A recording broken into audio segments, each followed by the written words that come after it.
Bonjour, aujourd'hui une réflexion sur la création, sur l'objectif, pourquoi Dieu a-t-il créé ce monde, quel est le sens que l'on peut donner à tout cela.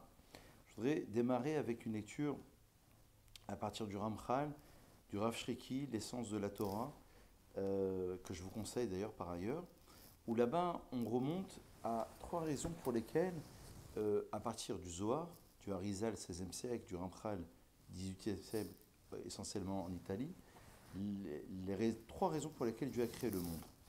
Et il dit comme ça, il dit que la première raison c'est l'étive, bien que ça n'apparaisse pas a priori, c'est pour produire le bien. C'est-à-dire que Dieu, on ne connaît pas l'essence divine, on ne sait pas ce qui est Dieu, ce qu'est Dieu, profondément, la bonté divine, on ne maîtrise pas. On connaît à travers la Torah la volonté divine.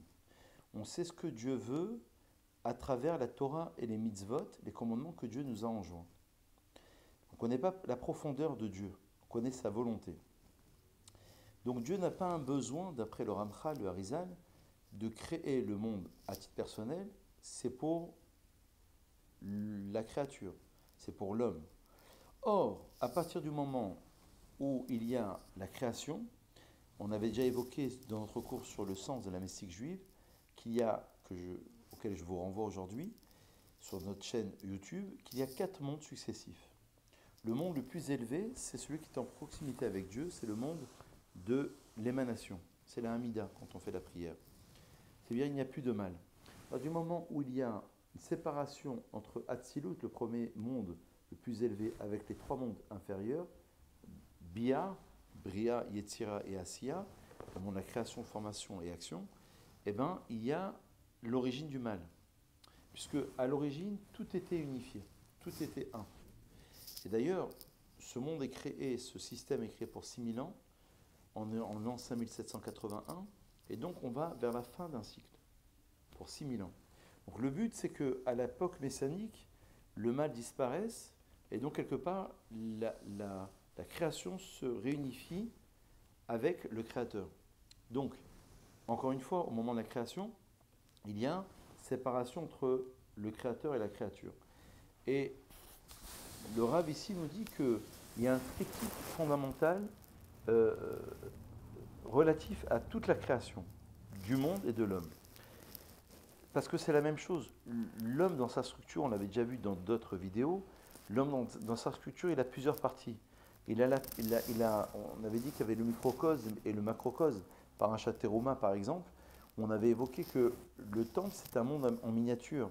Il y a la partie du sein des saints, qui correspond aux hémisphères cérébraux, la partie du misbéyar, l'appareil digestif, puisque ça consume les graisses et les sacrifices, et la troisième partie du temple, qui correspond à la partie basse inférieure de l'homme.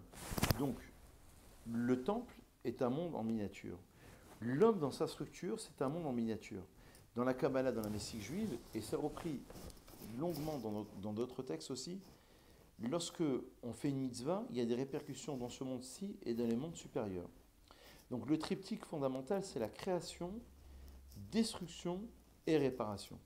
C'est-à-dire qu'on crée, il y a une séparation, donc qui dit séparation dit possibilité à ce que le mal apparaisse, donc destruction, et ensuite le grand mot que tout le monde connaît, je pense, maintenant, c'est celui de la réparation. On va se rédimer. On va faire un tikkun en hébreu, on va faire une réparation.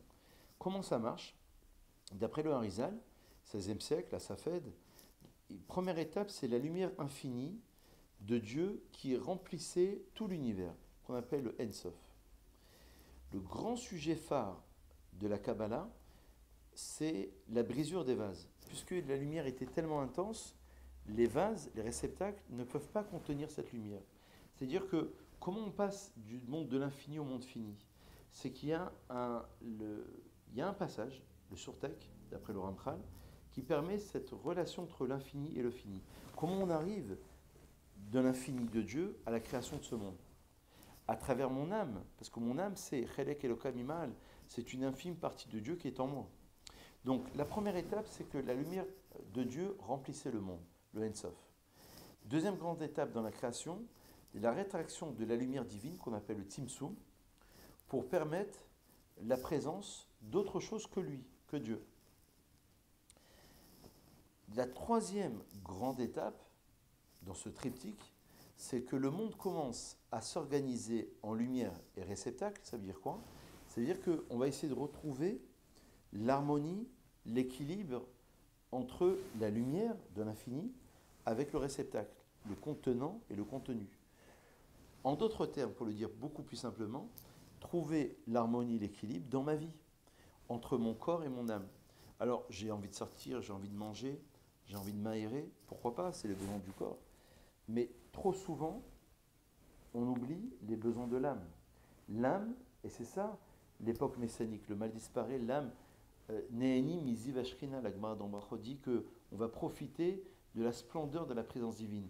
Ça veut dire qu'on va retrouver cette proximité avec Dieu. Donc le but, c'est d'unifier les choses. C'est pour ça que la bracha, la bénédiction, ne réside que dans des choses qui sont unies, lorsqu'on unifie les choses. Donc il y a création de la lumière qui est trop forte, le monde ne peut pas résister, donc brisure des vases. Deuxième grande étape, on fait un petit résumé, le Tzimtzum, c'est la rétraction de la lumière divine pour permettre la présence d'autre chose que lui. Et entre parenthèses, parallèlement à cette rétraction, s'opère le retour de la lumière divine sous la forme d'un rayon de lumière qui va inonder l'espace qui était vide, qu'on appelle le cave, c'est-à-dire le rayon. Il va rentrer de nouveau pour permettre à restructurer, si vous voulez, en forme de cercle, la création. Donc la troisième étape, elle est fondamentale pour nous aujourd'hui, c'est que le monde commence à s'organiser en lumière et réceptacle, donc on retrouve l'harmonie entre le corps et mon âme, les souhaits de mon âme, pourquoi je suis créé, mais ces réceptacles ne peuvent, ou plus exactement, ne veulent pas supporter tant de lumière.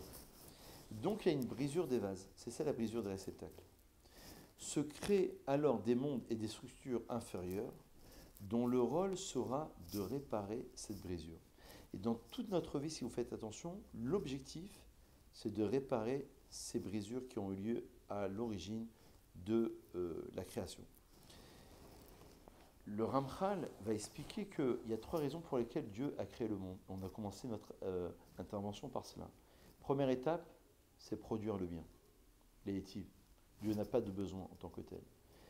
Deuxième étape, fondamentale, grand sujet phare du Ramchal, Rav Lusato, Ahazarat Ara Letov. On l'a souvent évoqué dans nos vidéos, transformation du mal en bien.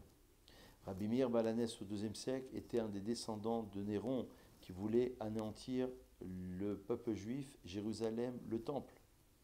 Transformation du mal en bien. Une possibilité à ce que le mal, il apparaît, à l'origine, il est inhérent à la création. Il y a un mal qu'il faut éradiquer, c'est celui de Amalek. Il y a un mal qui est là. Et donc, il va falloir travailler avec, il va falloir le surmonter. Et parfois le transformer. Deuxième étape de la création. Troisième grande étape, unifier les choses. L'égalot yichudo idbarar, dans les mots du Ramchal, le dévoilement du yichud d'Hachem, de l'unicité de Dieu. C'est-à-dire de retrouver dans chaque partie du monde, des événements, des choses qui sont autour de nous, la présence divine. On l'a retrouvé dans la science, et on l'a dit à maintes reprises. Dans la science, la matière contient des atomes et des cellules qui sont là présentes pour que la matière puisse se mouvoir, puisse exister en tant que telle. C'est la même chose dans la lecture juive, dans la mystique juive, c'est qu'on a dans cette matière l'énergie qui n'est autre que la spiritualité qu'elle contient, qu'elle renvoie, et qui pourra permettre à la création de pouvoir encore se maintenir et exister.